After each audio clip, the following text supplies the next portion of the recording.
Chapter 7. An Historical Survey.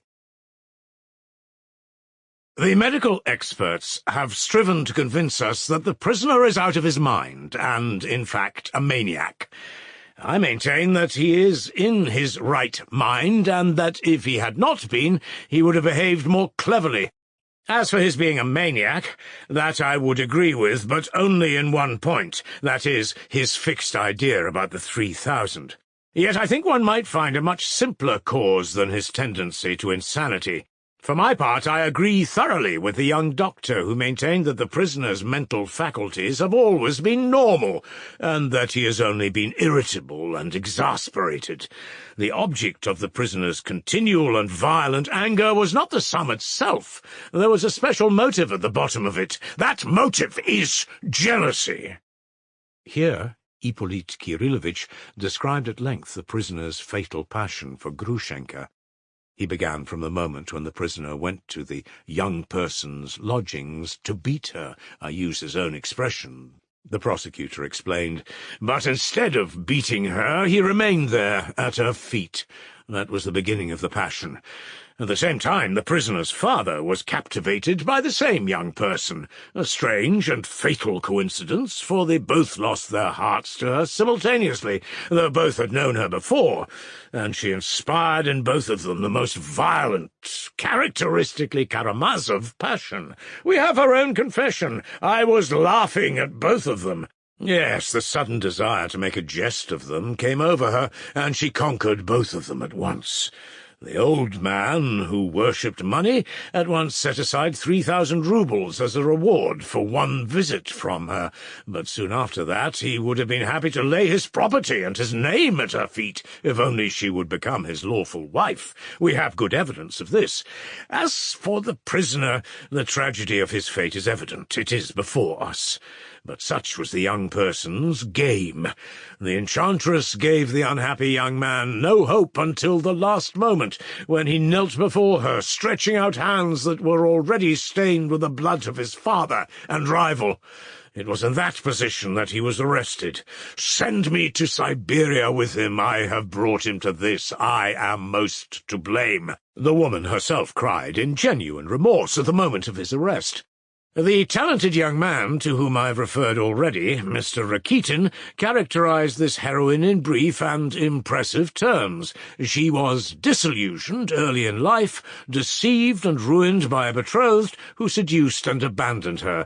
She was left in poverty, cursed by her respectable family, and taken under the protection of a wealthy old man, whom she still, however, considers as her benefactor.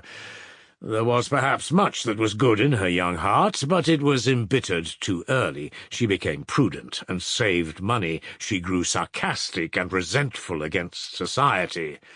After this sketch of her character, it may well be understood that she might laugh at both of them simply from mischief, from malice.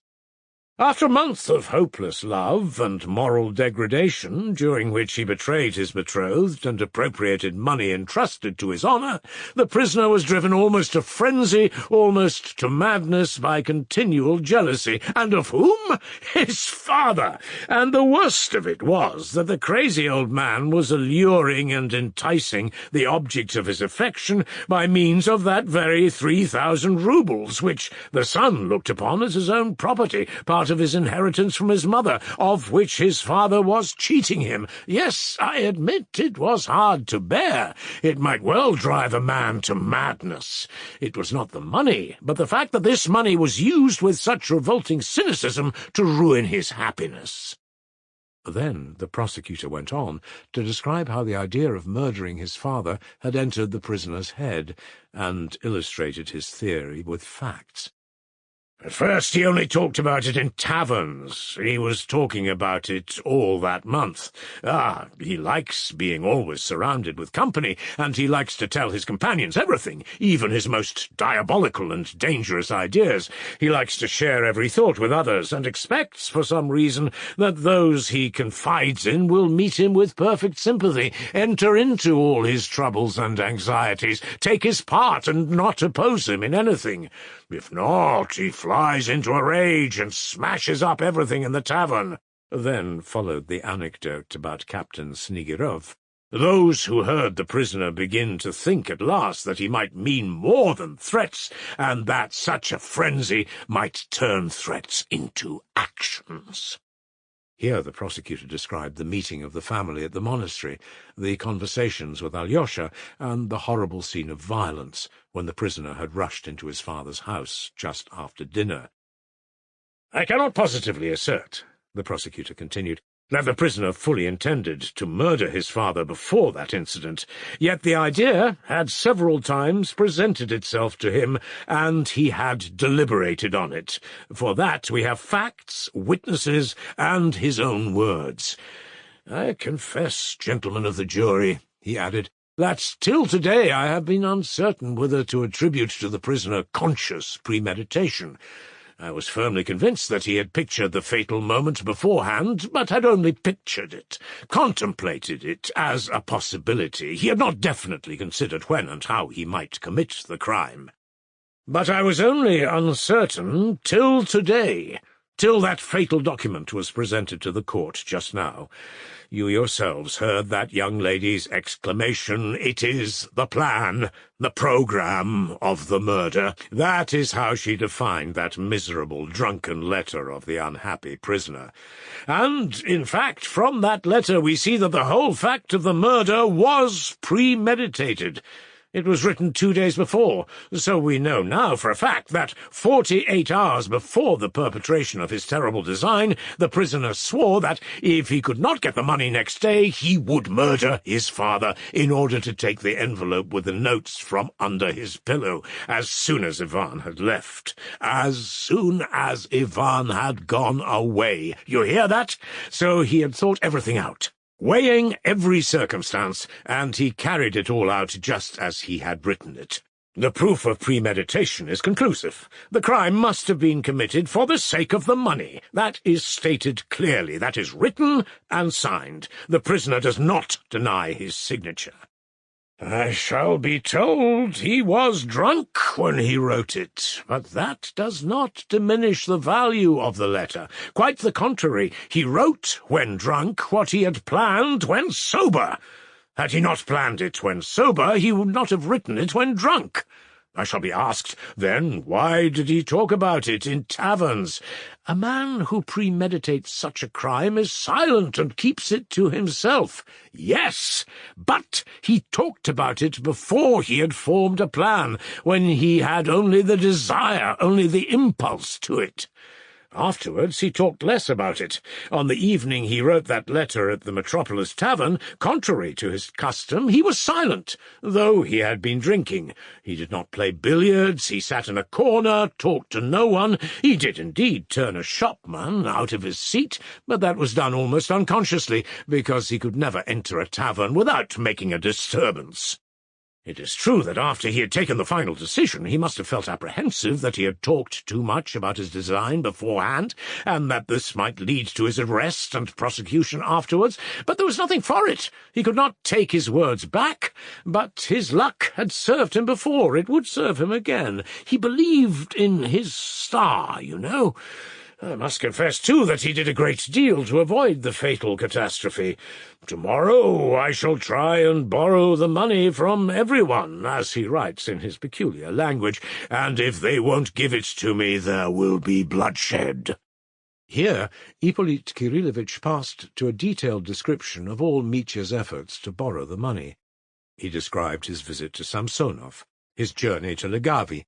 Harassed, jeered at, hungry after selling his watch to pay for the journey, though he tells us he had 1,500 roubles on him, a likely story, tortured by jealousy at having left the object of his affections in the town, suspecting that she would go to Fyodor Pavlovitch in his absence, he returned at last to the town to find, to his joy, that she had not been near his father. He accompanied her himself to her protector. Strange to say, he doesn't seem to have been jealous of Samsonov, which is psychologically interesting. Then he hastens back to his ambush in the back gardens, and then learns that Smerdyakov is in a fit. that the other servant is ill, the coast is clear, and he knows the signals. What a temptation! Still he resists it. He goes off to a lady who has for some time been residing in the town, and who is highly esteemed among us, Madame Hochlakov. That lady, who had long watched his career with compassion, gave him the most judicious advice to give up his dissipated life, his unseemly love affair, the waste of his youth and vigour in pothouse debauchery, and to set off to Siberia to the gold mines. That would be an outlet for your turbulent energies, your romantic character, your thirst for adventure. After describing the result of this conversation, and the moments when the prisoner learnt that Grushenka had not remained at Samsonov's, the sudden frenzy of the luckless man, worn out with jealousy and nervous exhaustion, at the thought that she had deceived him and was now with his father, Ippolit Kirillovitch concluded by dwelling upon the fatal influence of chance. Had the maid told him that her mistress was at Mokre with her former lover, nothing would have happened. But she lost her head. She could only swear and protest her ignorance, and if the prisoner did not kill her on the spot, it was only because he flew in pursuit of his false mistress. But note, frantic as he was, he took with him a brass pestle. Why that? Why not some other weapon? But since he had been contemplating his plan and preparing himself for it for a whole month, he would snatch up anything like a weapon that caught his eye.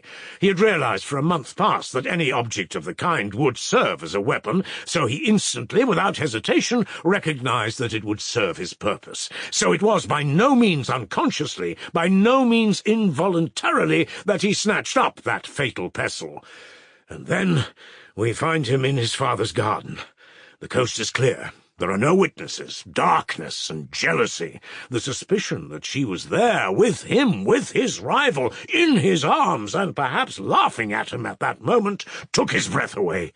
And it was not mere suspicion. The deception was open, obvious. She must be there, in that lighted room. She must be behind the screen, and the unhappy man would have us believe that he stole up to the window, peeped respectfully in, and discreetly withdrew, for fear something terrible and immoral should happen. And he tries to persuade us of that, us who understand his character, who know his state of mind at the moment, and that he knew the signals by which he could at once enter the house. At this point, Ippolit Kirillovitch broke off to discuss exhaustively the suspected connection of Smerdyakov with the murder. He did this very circumstantially, and everyone realized that, although he professed to despise that suspicion, he thought the subject of great importance.